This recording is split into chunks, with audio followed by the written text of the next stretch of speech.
Les footballeurs sont loin d'être exemplaires. Régulièrement, des faits divers bien tristes assombrissent leur réputation et leur image.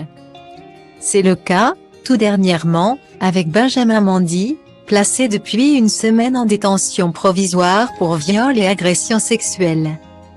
Puis, en dehors des affaires du genre, les comportements des footballeurs sont toujours scrutés, disséqués, au point que ceux qui sortent vraiment du rang, même par fougue ou amusement, font très vite parler d'eux. D'amusement, il n'y en avait aucun, ou alors de très mauvais goût, en 2017. À l'époque, Hudson Edouard, international français des sélections de jeunes et pépites du Paris Saint-Germain, est prêté à Toulouse pour une saison. En octobre, soit quelques mois après son arrivée dans la Ville Rose, il est accusé d'avoir tiré, depuis son véhicule, sur un passant à l'aide d'un pistolet à air comprimé. Et ce sans aucune raison apparente. Pire, la victime du tir, âgée de 62 ans, est devenue sourde d'une oreille à la suite de l'incident. Le joueur a nié, puis a accusé un coéquipier. En vain. Dans la foulée, Hudson Edouard est condamné à 4 mois de prison avec sursis et 10 000 € d'amende. Une peine confirmée en appel, en 2018.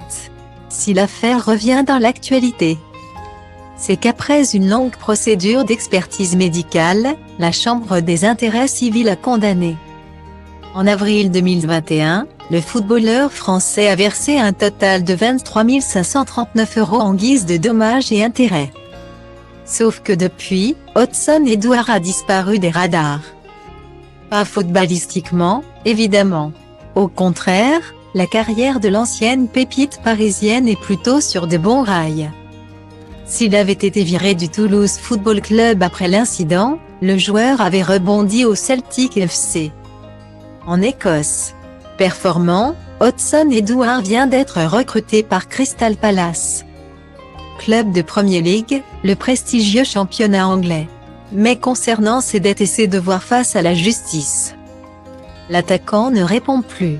Lors de l'audience, on n'avait plus de nouvelles d'Hudson Edouard depuis plusieurs mois, explique la victime, Francis Giral, à France 3 Occitanie.